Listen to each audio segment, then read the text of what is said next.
Food bloggers, hi, how are you today? Thank you so much for tuning in to the Eat Blog Talk podcast. This is the place for food bloggers to get information and inspiration to accelerate your blog's growth and ultimately help you to achieve your freedom, whether that's financial, personal, or professional. I'm Megan Porta, and I've been a food blogger for over 12 years. I understand how isolating food blogging can be at times. I'm on a mission to motivate, inspire, and most importantly, let each and every food blogger, including you, know that you are heard and supported. If you are looking to make a little bit of money while you're either waiting for an ad network or just in addition to having ads, this episode is going to be a great listen for you. Sarah Holt from Real Food with Sarah joins me in this episode, and she talks about making a full-time income creating recipes, creating videos, or photography for food brands while you're blogging. She gives us a lot of tangible tips as well as encouragement to get started with this. This is episode number 383, sponsored by RankIQ. Hey food bloggers, do you want to learn how to get your audience's attention with Google Web Stories? And do you struggle with knowing how to craft and create an audience capturing web story around a recipe? Then Google Web Stories virtual workshop is for you. By the end, you will walk away with a much better understanding of Google Web Stories. You'll have an optimized system to create them in less than 15 minutes. And you will have a customized template that communicates your brand story while strategically positioning your recipes to your chosen audience. Sign up for this Tastemaker workshop experience, which is geared more for beginners and intermediate users of Google Web Stories in the food blog space. This is a one-day virtual hands-on workshop, and it will take place online February 10th, 2023. Go to eatblogtalk.com/resources. Scroll down to the orange button underneath the Tastemaker logo for more information and to sign up. Now onto the episode. I have Sarah Holt with me today. She's going to talk to us about making a full-time income creating recipes, videos, and photography for food brands while blogging. Sarah has been a food blogger for almost 3 years at Real Food with Sarah. After years of struggling with keyword research and SEO, she is excited to be within distance of reaching her goal of qualifying for a Mediavine in the next few months. Congratulations. While Sarah's blog is growing, she was successful in focusing a lot on freelance and sponsored brand work this year and has so far made 15 times more than she made in 2021. Also, congratulations. That's amazing. Sarah has a limited following of 2,200 followers on Instagram, so she is showing that it can be done. Okay, your story is amazing. I can't wait to dig into this more, Sarah. Thank you so much for joining me today. How are you? I'm great. How are you, Megan? I'm so happy to be here. Yeah, I'm great too. Thank you for asking. Before we get into that awesomeness, though, do you have a fun fact to share with us? Yeah, so I love traveling, and so far I've been to 18 different countries and hoping to, increase that in the next year. Amazing. Okay, do you have a favorite or maybe like a top 2 favorites? Well, I love India. I've been there twice. Just the people are so nice, and I never had a bad meal there. The food was amazing. Oh, yes. That is on my list. And then where is your next or one of your next places that you would like to go? Indonesia. I've always wanted to go to Bali, but I know Bali's very hyped up now. So there are some more lesser known islands that I'd love to check out. Oh, amazing. I love it. So I'm assuming that the pandemic and everything surrounding that kind of slowed down your travels, but you should be able to start digging into that more coming up here, which is hopefully. Exciting. Yeah, hopefully. Awesome. Well, let's talk about your experience with creating content for food brands while you've been growing your blog. Your numbers are amazing, 15 times more year over year than you made in 2021. That's so impressive. So we're excited to learn from you. Would you mind just starting, Sarah, with telling us a little bit about your blogging journey, when and why you started? Tell us about your niche, and then what led you to working with brands?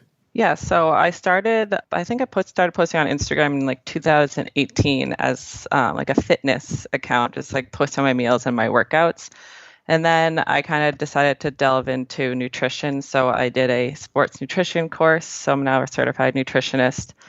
And I was posting healthy recipes. And then finally in 2020, I decided to start a website. And I kind of moved away from the fitness and nutrition coaching stuff and just into just creating recipes, because that's what I enjoy. Yeah, and then as far as working with brands, I started last year just working with a couple brands on a few small projects, and then this year it really took off. So what led you to the point where you decided brand work was something you wanted to pursue?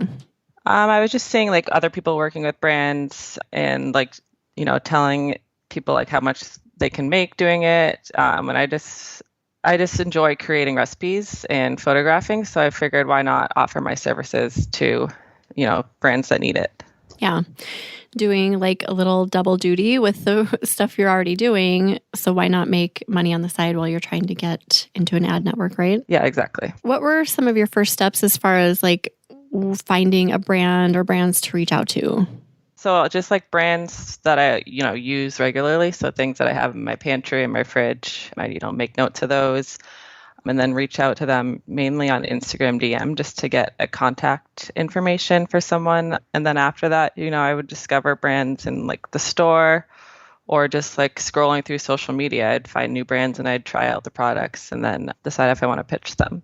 Do you have any secrets about that? Because I feel like every expert that comes on the podcast has like a little bit of a unique spin as far as, I don't know, like an insider secret about finding the right contact or doing the right pitch or something. Do you have anything that really works?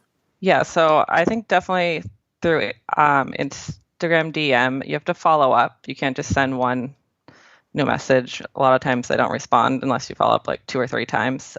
Sometimes they'll never respond, and that's okay. Yeah. You can also do like some searching on LinkedIn, see if you can find someone like a name for a contact person, and then try to figure out the email format and hope that you got it right. Yeah, things like that. That's tricky. I love that. That's such a good little nugget there. Like LinkedIn, first of all, because I feel like a lot of brands are there. And then seeing their email structure. There's a member in my mastermind group who does that. And when she told us that, I was like, what? That is such a private investigator move to find the email structure. It's kind of like creepy, but I actually have this Chrome plugin called Rocket Reach. And it gives you, if you can find it online, like it's not, sometimes people's email addresses are hidden, but you should, that usually helps find something. Yeah. And then do you try to establish just a human connection with people first, or do you just dig in right away and say, I'm a blogger looking to work with a brand or a photographer? So I usually give like a little bit of background in my email and then, talk about how I use the product and then try to find opportunities like their needs. So sometimes people might not have that many Instagram reels, so I'd pitch that, or they might not have like a certain type of recipe on their website. So I'd pitch an idea for that. So finding those gaps.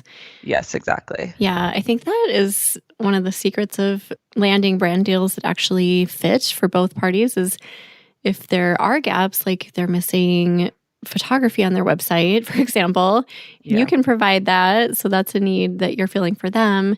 And then they can give you some work. Then I think that would be the best route to go because you'd be surprised how many brands really do have gaps within their sites or their social followings or somewhere that we can actually serve and add value with. Yeah. Right? Yeah. I've actually worked with a brand and I did a reel for an existing recipe that they had already on their website. So I didn't create the recipe, but I created a video for them to share on social media. So it can just be things like that. Yes, exactly. Okay. So do you have some other tips about pitching? What's your best advice as far as going into a pitch? Okay, so make sure you curate each pitch to each individual brand. Don't just do something generic. You're usually not going to get a response at all if you do that. Sometimes you can include something like, I love that you use local ingredients or organic ingredients, or you donate proceeds to this charity or something like that, just so they know that you've looked into them. And then, just also give recipe ideas. So don't just be I would love to create recipes for you. I like to give specific recipe ideas depending on the season that I'm pitching for. That is such great advice. And that makes them feel heard, right? And special, I think, from their end. It's they actually took the time to write out a thoughtful message versus copying and pasting from a template. Do you ever do that where you have a template and you just kind of alter it, or do you write every message completely unique? Oh no, I have a bunch of templates in Gmail that I just go to and, curate it. So obviously some things are the same, like my bio and stuff, but I do curate it for each brand, but it's easier to have a little bit of a template. Yeah. Okay. So if you get a brand's attention and you are negotiating a deal, I know this can be kind of tricky and overwhelming for a lot of people. So do you have any tips about that process? Yeah. So, I usually, when a brand asks for pricing, I usually ask them what they're looking for. I do have packages laid out in my media kit. And so sometimes I'll ask for those and I will give those to them. If they're just asking for general pricing, I'll make sure to get the deliverables first before giving them pricing, because maybe it won't be my pricing might not fit in their budget for what they're asking for. So I highly recommend figuring out exactly what they want rather than giving generic, this is my freelance photography cost, things like that. Right. So instead of just providing a general rate sheet up front, really getting into their individual needs and then providing them with rates. Yes, exactly. Yeah. Okay. I think that's great advice too. So are there ever times when you just know that it's not going to work out? What are those red flags? How do we know when to walk away, and how do we know when to keep moving forward? So definitely I would say walk away when you need to have your lowest price, and you don't want to go lower than that. It's going to look different for everyone, based on cost of living and expenses, things like that. But I have worked for lower than I would like to, and it's just not worth it to me. It's not worth the time. I feel like I didn't produce my best work just because I was like, oh, I'm not making much money from this. So definitely, if I know you could be talking with a brand who it's your dream brand, but they don't have the budget for you, I just don't think it's worth it to work below what your lowest rate is. It's so frustrating to be doing work, and the whole time you're doing it, you're like, oh, I hate this. Yeah. So whatever, I know people call it the hate rate or whatever, but whatever price you're willing to do X work for, that isn't going to make you, hate your life, hate your day or whatever. Yeah. Any other red flags or things that you see that tell you to walk away? Yeah. So things they'll be asking you for a bunch of things, it's no big deal if you just do this extra video or things like that. You want to make sure the brand that you're talking to actually values you as a creator and what you're doing, and, understands the amount of work that goes into each project. And some just don't understand. So it's time to walk away from those brands. Are you ready to learn, grow, and build relationships in person in 2023? Eat Blog Talk is hosting a 2023 spring retreat for food bloggers. This is super exciting. In-person retreats are an opportunity for food bloggers to convene in an intimate setting to learn, collaborate, and connect. These retreats involve mastermind-style peer-to-peer collaborating, and they are such a powerful way to grow your business, expand your network of peers, and make lasting friendships. Apply to attend the spring 2023 retreat. Go to eatblogtalk.com/retreat to fill out the application. I hope to see you there. Now back to the episode. And you can feel when people value you. It's just more of a feeling that you get. Not just a brand, but any human. When somebody values your time and your experience and you as a human, you know that, right? You know when it's a right fit and you know when it's not. Yeah, exactly. Yeah. So just lean into that intuition a little bit. Is there anything else with walking away and just needing to know when to do that? Yeah. So I guess if I have an example of if you have a client already and you want to walk away from that partnership. Yeah. So I had an ongoing partnership with a brand. There was no end date. So this is different. If you have a set contract in place, you can't just, end the partnership unless obviously you speak to them. But I just wasn't enjoying the work anymore. And I just started to dread every week when I had to do these recipes. And I knew I wasn't producing the best work for them. And so it wasn't beneficial for either of us. So I just decided to end the partnership on a good note. And even though I was worried about losing the income because it was set monthly income, pretty substantial, but I was just wasn't serving me anymore. And and turned out the brand, and it ended up working out. I ended up making more money after ending that partnership. Yeah, sometimes it's just best to let go. And again, leaning into what your gut is telling you about how you're feeling, right? And letting go can be a huge message that you're opening yourself up for other better things.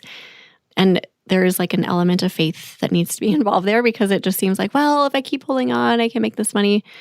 But in the end, it's usually not worth it. And yeah, I think that your journey is evidence of that. Yeah. And you have more time for things that you actually enjoy. Oh my gosh, that's so true. I can go look back in my history of blogging and podcasting and tell you so many times when I was holding on to something that I knew I shouldn't be, but I was afraid to let it go because it was too expensive to do that. There's so many different reasons. Yeah. But when I did let those things go, oh my gosh, things open up in ways that you cannot ever imagine. But it's really scary to do that. It's not an easy thing to do. So you have relatively low, I wouldn't call them low, but comparatively with the whole scope of big food bloggers with massive Instagram accounts, 2,000 probably isn't, super, super high. By the way, I'm around 2,000, so I'm with you, Sarah. But this is just proof to all of us that you can do this successfully without a huge social media following. So talk about that a little bit. Yeah. So I think it was a year ago in November, I started working with Kim and Chelsea at 10K under 10K. I love them. Yeah, they're great. I did coaching calls with them, and they helped me really so much with trying to find brands and my pitches and stuff, and just give me the confidence that I could, make this work. Whereas when I was doing it on my own before I talked to them, I just it wasn't working out. I was just thought, you have to have 10,000 followers in order to make money working with brands, but that is not the case. Yeah. There are some brands that still want people with certain following, and they won't work with you or pay you if you don't have, a certain number of followers, and that's fine. But there are plenty of brands that do value smaller creators and will pay you what you're worth. So it may take a little more time to find those, but those brands are out there. They're there, they exist. And sometimes we just need a little confidence boost to move us to the next level. Like you working with Kim and Chelsea, maybe that was just what you needed to be okay, I can, this is possible. I can do this. Let's do it, So investing in a coach or a group of peers that's going to really encourage you to go above where you think you can go. Sometimes that's all you need to take yourself to the next level. Yep. That's awesome. Okay. What else are we missing about this whole topic? So is there anything else that you feel like food bloggers need to hear if they are wanting to lean into this more? Maybe they're also waiting to get into an ad network and just want a little extra income, want some more experience. What other advice do you have for them?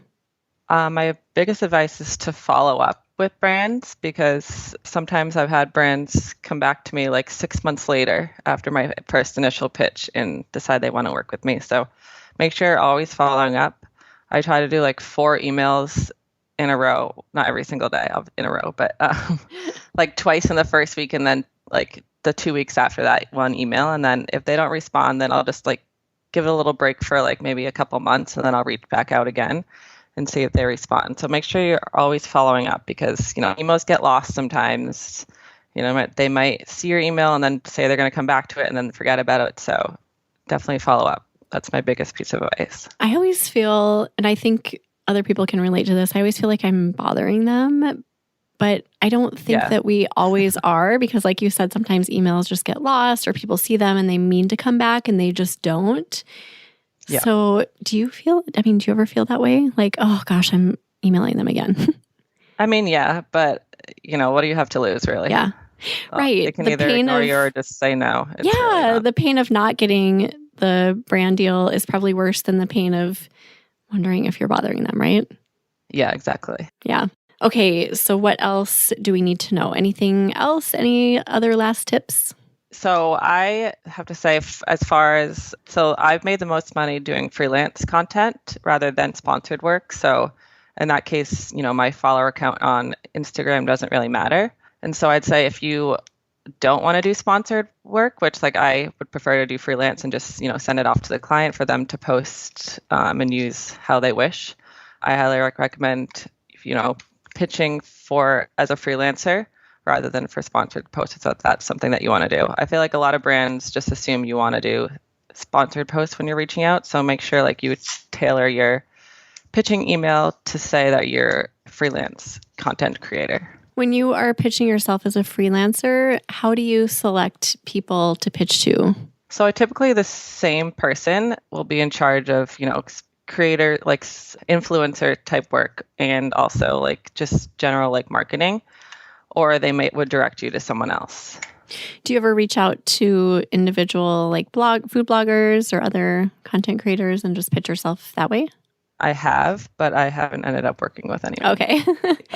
And maybe it's a matter of like if you are well connected and you just know like blogger X is looking for a photographer and you could fill that gap, you could step in and say, hey, I know you're looking. I mean, just a matter of keeping your ears and eyes open to see if anyone in your circles are needing help and if you can add value in that way too. I know I have a photographer right now just for a little bit who's helping me take some photos for my food blog. And that's how we started working together because we know each other. And I was like, I'm kind of done taking photos for now. And she was like, oh, I can do that for you. So, I mean, it can be as simple as that too. Yeah, that's great. Yeah, I've also posted in those VA groups on like Facebook and, offered my services. I've chatted with a couple people, but it just hasn't worked out. Yeah. Okay. So we talked about the investment piece with like coaching and just getting people to kind of boost your confidence and tell you what you're capable of. What other investments do you recommend considering in your business? So obviously it depends on each individual person, like what your goals are and also your finances. It's obviously so scary, especially when you're starting out a business and you're not making a ton of money to invest in the business. But, it's how they always say you have to spend money to make money. I really believe that's true. Yeah. And, some purchases may just be scary, but I promise still have a great return on investment. Like I said, I worked with Kim and Chelsea, and that obviously paid off like so much working with them. And then I recently just had a blog audit with Casey Markey, and I've learned so many things from him. I know I watch all of his webinars and listen to all of his podcasts, but there's nothing like actually sitting down with him one-on-one. Yeah. And him telling you things that you can improve on. That was just so beneficial to me. I'm still going through the giant list of things that he gave me, but yeah, it's a long list. It's overwhelming. Yeah. And then how do you feel about like investing in courses and things like that? Yeah, so I've done a couple photography courses. Foodtography school was my first one, and then I did Two Love Studio Composition Essentials. Yeah. And that one was great also. Yeah. And that's like, I feel like if you are connected in the right places, whether it's on Facebook or elsewhere, you kind of get a direction about what the like quote good places are to go, like the reputable places that produce results for people. So just maybe asking around, like what's worked for you? Has this course actually helped your business? And seeing if it's been beneficial for others. What do you think about outsourcing? Yeah, so I actually have a VA who writes blog posts for me because I do not like doing that. Yeah. And so that's been so helpful because it's taken a lot of time off of my plate. And I've seen a big increase in my blog traffic as a result of her working for me. She's great. Awesome. And then like there are always those investments. Like I look back and remember investments that I made that maybe weren't good, but I made those investments out of like my own thinking and I didn't really base my decision on what was working for other people. So we learn as we go through and like, oh, that probably wasn't worthwhile, but you know, I'm going to veer in this new direction. And yeah, this is so helpful. Okay. Is there anything else we've missed with either investing in your business or getting into just creating content for brands? Oh, yeah. Another investment I made was the Cooking with Keywords course. Oh, yeah. I highly recommend that. Yes. Keyword research is essential. This is something I ignored for a long time, and it pays off for sure. Yep. Well, this was amazing. Thank you so much for your time, Sarah. I really appreciate you just showing up today and adding this value. Thank you so much, Megan. It's been great talking to you. Yeah, same. So do you have either a favorite quote or words of inspiration to leave us with today? Yeah, so I am big into manifestation. I don't know if that's cheesy or not, but No, not at all. every morning, well, I wake up and I say some affirmations. My dad actually gave me a list, Ooh. like when I was in high school, of affirmations to say, and now they're all already in my brain. I don't even need to look at the list anymore. But my biggest one is money flows easily and effortlessly, no matter how I feel or what I do. Oh, I love it. What are some of your other ones? Because I love affirmations. I say things like, today is going to be a great day. Yes. So simple, but like that can set the tone for your entire day. Yeah. Or like, I appreciate those who have helped me as well as crushed me, for I'm stronger and better because of them. Love it. Do you follow Lauren Runyon? Yes, I do. Okay. Because she is big on like manifesting and just affirmations and all of that. So she has an amazing podcast too, Align and Expand. And there are a few. I think I've listened to that. Oh, have you? There are a few little episodes or kind of like mini episodes, but she goes through some affirmations. One is focused solely on money. And then there's one, I think that's abundance or something else more general. But yeah, those are really great if you're looking for some. But awesome. Thanks for sharing that. And I love that your dad gave you affirmations. I think that's kind of unique for a dad to do that. So cool. Yeah. He's big into that. Yeah. Oh, love it. Okay. So we'll put together a show notes page for you, Sarah. If anyone wants to go look at those, you can go to eatblogtalk.com/real food with Sarah with an H.